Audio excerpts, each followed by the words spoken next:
Assalamu Walaikum. Hello friends, how are you? Welcome back to my another video. In this video, I am going to show you how to create multiple pie charts in Keynote. Let's get started. At first, you have to open your Chrome browser.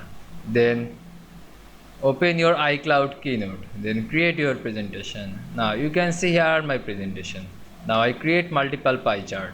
At first, I have to click this chart option. Now you can see here are pie chart. Now resize this pie chart. Now again go to chart option and insert another pie chart. Now now insert another chart. Now you can see I create multiple pie charts in iCloud Keynote very easily. I hope you enjoyed my video.